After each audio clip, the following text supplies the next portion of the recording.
Selamat siang pemirsa IDX Channel, kita kembali berjumpa dalam IDX First Session Closing. Sejumlah informasi dari dunia ekonomi dan bisnis akan kami sajikan untuk Anda. Bersama saya Rosalyn Chunla, IDX First Session Closing selengkapnya untuk Anda.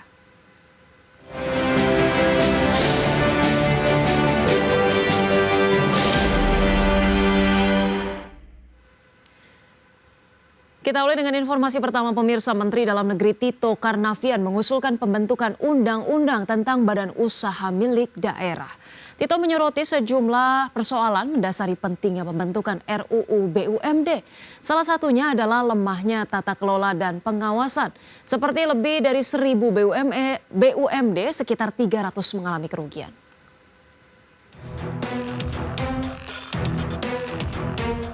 Menteri Dalam Negeri Tito Karnavian mengungkapkan usulan untuk membentuk undang-undang tentang badan usaha milik daerah.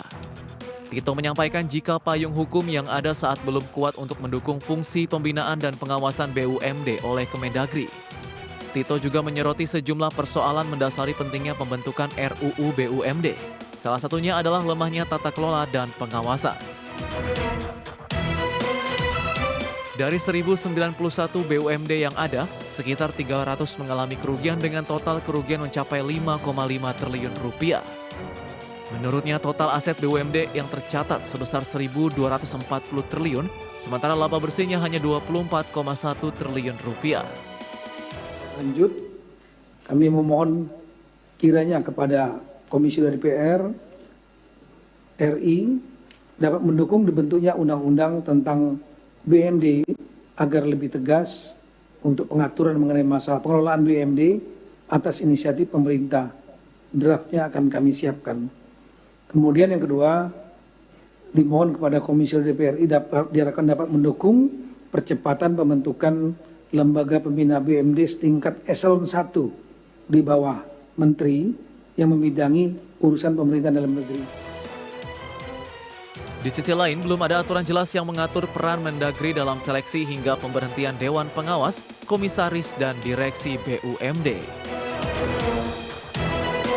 Tim Liputan IDX Channel. Pemirsa, Ketua Komisi 2 DPR RI Rifki Nizami Karyasuda meminta Kementerian Dalam Negeri mengajukan usulan rancangan undang-undang tentang badan usaha milik daerah untuk mengintegrasikan berbagai regulasi soal BUMD. Rifki Nizami mengatakan regulasi soal BUMD masih belum terintegrasi sehingga berpotensi menimbulkan ketidakpastian hukum dan tumpang tindih kewenangan yang berpotensi menghambat kinerja BUMD dalam menjalankan berbagai program pemerintah. Selain itu, Komisi 2 juga meminta Kemendagri untuk mendorong pemerintah daerah menyusun grand design pengembangan BUMD yang berbasis prinsip tata kelola perusahaan yang baik. Rencana ini harus disesuaikan dengan karakteristik dan potensi unggulan daerah serta sejalan dengan rencana pembangunan jangka menengah daerah. Banyak sekali yang kosong, banyak sekali debatable, maka RUU BUMD menjadi keniscayaan. Bahwa nanti secara politik, legislasi, tentu ada dinamika, itu kita jalani bersama-sama. Dan saya meyakini kalau Pak Mendagri tadi berani bikin presentasi bahwa pemerintah akan mengusulkan inisiatif pemerintah terkait RUU BUMD, tentu pemerintah sudah punya data yang cukup komprehensif bahwa ini memiliki urgensi yang kuat.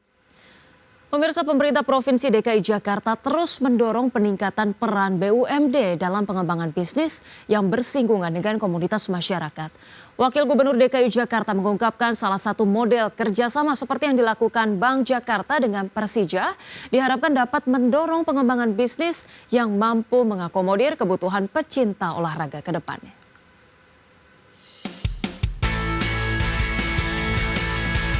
Pemerintah Provinsi DKI Jakarta terus mendukung pengembangan badan usaha milik daerah atau BUMD yang juga turut membangun komunitas masyarakat. Salah satunya di mana Bank Jakarta secara resmi telah menandatangani nota kesepahaman dengan Persija sebagai sponsor klub dalam menghadapi kompetisi I-League Superliga 2025-2026. Penandatanganan nota kesepahaman ini dilakukan oleh Direktur Utama Bank Jakarta, Agus Hawidodo, dan Direktur Utama PT Persija Jaya Jakarta, Muhammad Prapanca, yang berlangsung di Taman Menteng, Jakarta. Wakil Gubernur DKI Jakarta Rano Karno yang turut menyaksikan penandatanganan tersebut merasa yakin dukungan pemerintah provinsi kepada BUMD Bank Jakarta dalam MOU ini akan mendorong pengembangan bisnis yang lebih menjanjikan. Rano yakin ratusan ribu Jackmania dan bahkan jutaan pecinta sepak bola akan mampu mendukung pengembangan bisnis Bank Jakarta ke depannya. Ya semakin masyarakat Jakarta semakin tahu. Ya gini lah, mungkin kalau dihitung, maaf ya, Persija barangkali punya fans mungkin lebih dari 200.000. Tapi penggemar sepak bola di Jakarta lebih dari jutaan. Nah tentu ada tujuan juga, misalnya Bank Jakarta memberikan sponsor dan Persija juga bekerjasama dengan kita. Karena kita punya segmen di Jakarta yang cukup besar. Nah jadi artinya inilah, yang namanya kerjasama pasti mempunyai nilai keuntungan masing-masing. Kolaborasi Bank Jakarta dan Persija merupakan bagian dari komitmen BUMD tersebut untuk menjadi lebih dari sekedar sponsor klub sepak bola.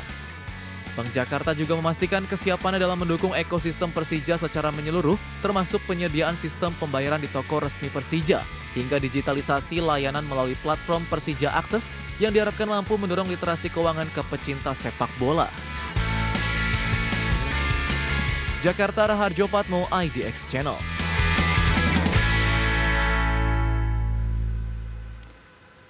Pemirsa, Badan Pengurus Pusat Gabungan Pelaksana Konstruksi Nasional menyatakan kekecewaannya atas diterbitkannya Instruksi Presiden atau Inpres nomor 2 tahun 2025. Model pelaksanaan seperti itu diyakini akan semakin menyingkirkan pelaku usaha jasa konstruksi lokal yang selama ini aktif berkontribusi dalam pembangunan infrastruktur di daerah. Badan Pengurus Pusat Gabungan Pelaksana Konstruksi Nasional menyatakan kekecewaannya atas diterbitkannya Instruksi Presiden atau Inpres nomor 2 tahun 2025. Pasalnya dalam salah satu poin yang terdapat dalam Inpres tersebut, adanya penunjukan langsung pelaksanaan proyek irigasi dari Kementerian PUPR kepada BUMN. Ketua Umum Gapensi, Andi Rukman Karumpa mengatakan, model pelaksanaan seperti itu diyakini akan semakin menyingkirkan pelaku usaha jasa konstruksi lokal yang selama ini aktif berkontribusi dalam pembangunan infrastruktur di daerah. Pihaknya berharap pemerintah memberi ruang bagi pelaku usaha konstruksi nasional demi mensukseskan nawacita Presiden Prabowo. Kami menyampaikan apresiasi kepada niatan para Pak Prabowo dan Gapensi ada terdepan dalam rangka mengawal nawacita ini. Cuman ya kami juga harus dikasih ruang, dikasih ruang untuk bagaimana ikut berkompetisi dalam rangka menyukseskan nawacita Bapak Presiden. Lah kalau disuakolakan semua, gimana teman-teman pelaku dunia usaha yang ada? Andi menambahkan dengan minimnya pelaku usaha jasa konstruksi memperoleh proyek dari pemerintah, anggota Gapensi saat ini mengalami penyusutan dari sebelumnya 80.000 kini hanya sebanyak 12.200. Sementara hingga kuartal kedua tahun ini, sebanyak 92% UKM konstruksi belum memperoleh proyek. Jakarta, Rikian Wardi, IDX Channel.